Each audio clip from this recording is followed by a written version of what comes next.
Imagine a place where history meets innovation, where the heat of a chili pepper meets wide open spaces. Affectionately known as the Land of Enchantment, New Mexico certainly delivers.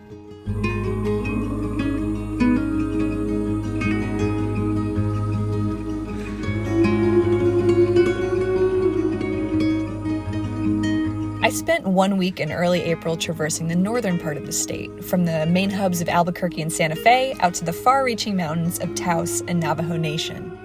It was a picturesque trip through a sliver of America's iconic Southwest region, and I'm happy to highlight some of my favorite spots for you to explore.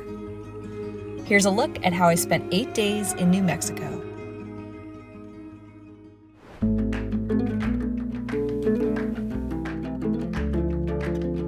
Let's start with the most important part of the trip, where I stayed. We opted to split our time in New Mexico right down the middle, with half of our time spent north of Albuquerque in the scenic area of Abiquiu, and the remaining time spent just a hair south of Santa Fe. In Abiquiu, we stayed at perhaps my favorite Airbnb to date. The home, located 15 minutes off of a local dirt road and far removed from the rest of civilization, had unbelievable and unobstructed views of the lake and the scenic red rocks of Ghost Ranch. If you're familiar with the artwork of famed painter Georgia O'Keeffe, you'll be interested to know that many of her iconic paintings were inspired by this very landscape. Her studio was situated just across the water from this home. In Santa Fe, we stayed at a lovely neighborhood Airbnb with easy access to all the sights and sounds of New Mexico's capital. It was removed enough from the city center that we felt the serenity of the space, but it was close enough to know that we could grab a taco at a moment's notice. It was the perfect spot to spend the second half of our trip. I'll have complete tours of both Airbnb properties and separate videos coming out over the next few weeks.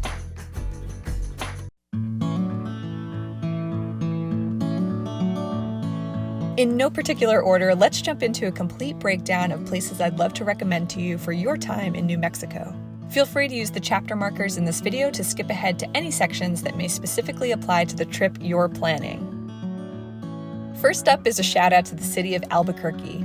If you're flying into the state, you'll likely start in this metropolis.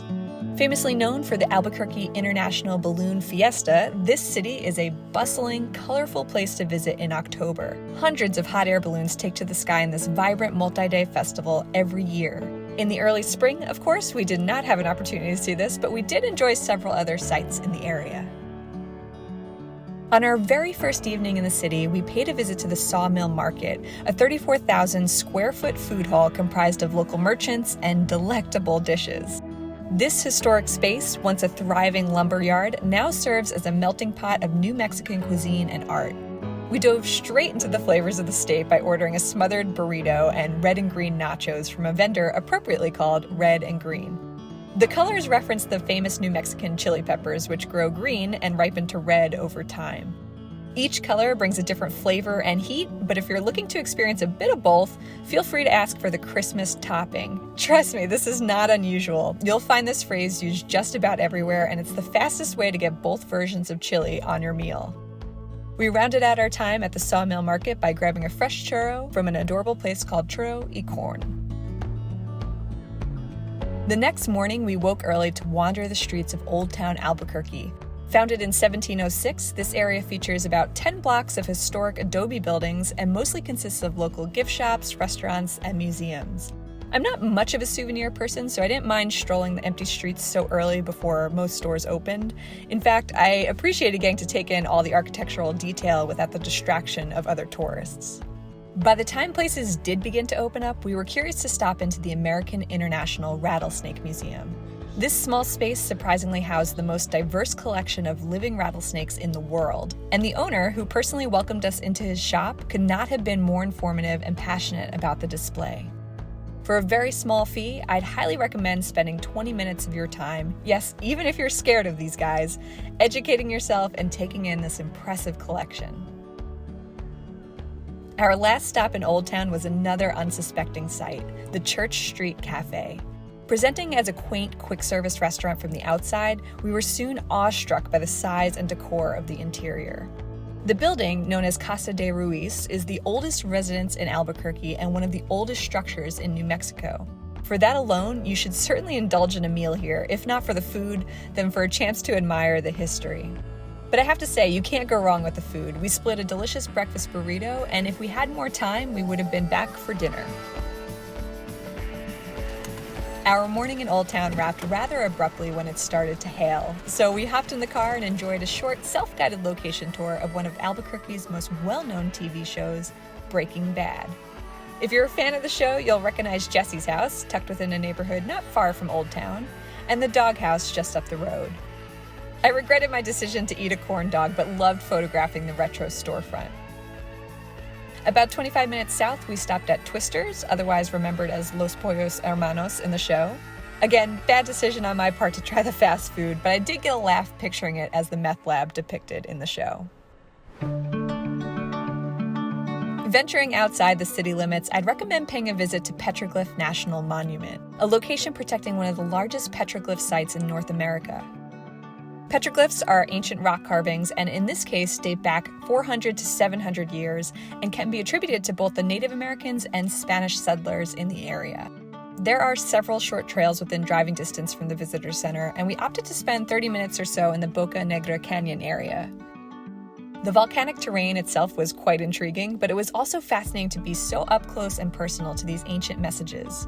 We had a few laughs making up stories for some of the more bizarre designs. Killer Chef, anyone?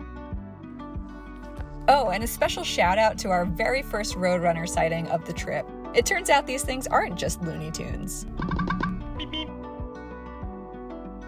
If you're enjoying the history, my next recommendation is a stop at Bandelier National Monument, home to the ancestral Pueblo people who lived here between 1150 and 1550. You think that's old? The National Park Service suggests that there is also evidence of human activity in this area dating back to nearly 11,000 years ago. The main loop, or Pueblo Loop Trail from the Visitor Center, is a short 1.4-mile hike and takes you right up into the archaeological sites with an option to climb ladders and actually crawl into the ancient dwellings.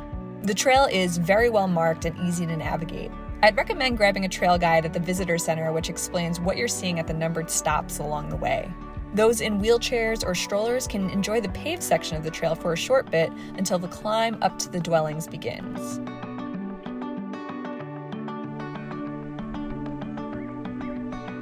If you're seeking a slightly more challenging hike in the area, I enjoyed the Frey Trail back in 2013. I understand it's had a bit of a refurbishment since then, but All Trails notes this as a 3.1-mile out-and-back hike with 603 feet of elevation gain.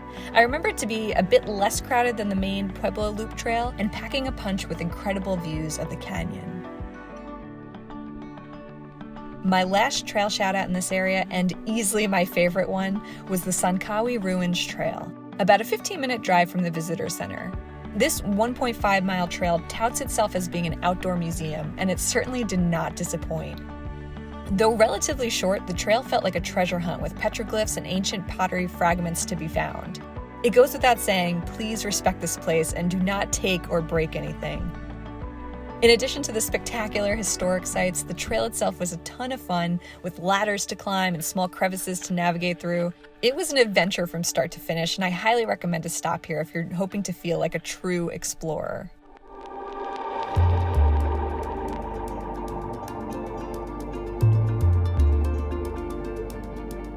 After putting in a few good hikes, you may be craving some time on the road, and there's definitely no shortage of scenic road trips across New Mexico. With our sights set on the Sangre de Cristo Mountains and the artsy town of Taos, I'd recommend finding your way to State Road 554 to indulge in a gorgeous drive through Carson National Forest. Connect to US 285 and make your way to US 64 for a truly breathtaking experience driving through unforgettable, wide-open spaces. Taos, a thriving high-desert town, features historic adobe buildings housing an array of shops, restaurants, and museums. It's not only known for its art, but for its world-class ski valley and Taos Pueblo heritage site. Our trip to this area was quickly cut short by yet another hailstorm, but interestingly, it made for one of the most memorable moments of the vacation as we raced towards the setting sun to escape the bad weather. It was actually quite beautiful. Funny enough, we loved the drive out to this area so much that we chose to do it all over again the next day to enjoy some sights we missed along the way. Ojo Caliente Mineral Springs is one of the oldest natural health resorts in the country, first opening its doors in 1868. For a flat fee, you can spend the day here venturing from hot spring to hot spring, absorbing all the natural elements. And what a stunning backdrop to have. For an extra cost, feel free to book yourself a massage as well. While I would come back to experience it again, I'll say that I was a bit underwhelmed by the attentiveness of the staff and the cleanliness and layout of the locker rooms. Not a big deal, but I'd just caution that the day pass entry is not necessarily a luxury high-end experience if that's what you're after. Again, a fun and relaxing afternoon overall. As you venture further out in the direction of Taos, things start to get weird. You'll pass hundreds of cow crossing signs, but some are a bit more unusual than others. A solid reminder that you're in New Mexico. If a sign cautioning aliens above doesn't pique your interest, maybe this Martian-esque community will. Having driven right past these odd structures, we found ourselves wondering what the heck they were and decided to turn around and find out. To our surprise, there was a visitor center set up and ready to answer all of our questions. Affectionately known as the Greater World Community, this private complex is comprised of 90 or so Earthship homes. Though this sounds like a concept dropped in from outer space, these homes are completely passive, self-sufficient structures utilizing solar energy, thermal mass construction, renewable energy, and integrated water systems. They are an inspiring example of ways to live using natural resources, even if the design aesthetic skews toward more of a hobbit feel. Trust me, I had a lot of questions and found that the small fee to tour one of the structures was well worth it. Just a few minutes up the road, you'll find yourself at the Rio Grande Gorge Bridge, a strikingly deep canyon that seems to emerge out of nowhere. There is a small parking lot nearby and a disappointing viewing area of the gorge itself. I'm not really sure why they haven't built out a robust visitor center here yet, and found myself sticking my camera through holes in a chain link fence to get any decent shot. If you stop here, which I strongly encourage you do, I think your best look at the gorge can be attained by walking across the bridge itself. It was really captivating.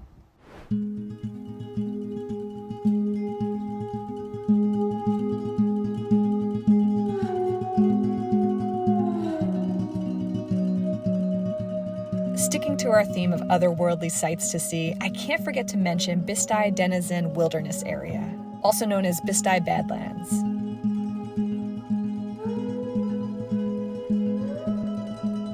Located far from anything else in the northwestern corner of New Mexico, this place is about as remote as it gets, but rewards its visitors with truly unique landscapes you'll be thinking about for the rest of your life. With no established trails, visitors are free to wander respectfully wherever their curiosity may take them. Be smart about it. This is considered sacred land, and these are really delicate structures that deserve for us to tread carefully with preservation in mind. After all, dinosaur fossils, among other things, have been excavated from this very land. I'll be posting a complete breakdown of all my New Mexico hikes mentioned in an upcoming video, so check that out if you're curious to know how I found and got to this gem of a location. Next up is my recommendation for Ghost Ranch, a 21,000-acre property boasting iconic views and educational opportunities. Its landscape, as I mentioned earlier, was the inspiration for some of Georgia O'Keeffe's most famous paintings. Despite this, I feel like Ghost Ranch is kind of a best-kept secret in New Mexico. I hardly read about it while researching ahead of this trip, and only came to know it once I'd booked our nearby Airbnb. For this, I definitely think you should pay it a visit. With workshops, retreats, and tours offered, you can spend a few hours or even a few days in this beautiful area. We chose to do a half-day experience visiting the museums and embarking on a morning hike. There are two small but really interesting museums on the property, one dedicated to anthropology and the other to paleontology. It was a pretty neat and informative collection. We specifically enjoyed seeing the dinosaurs that once existed right here in the Ghost Ranch area. It made us hopeful we might stumble across a fossil on our hike. There are several hiking options at the ranch, but we chose to do the Box Canyon Trail, a 4-mile-ish out-and-back hike along a winding stream. This was a truly beautiful hike with its towering canyon walls, trickling waterfalls, and historic sights to explore. While I generally prefer loop trails, I didn't mind retracing our steps on the way out. There was plenty to explore, and I don't think we could have selected a more ideal brunch spot.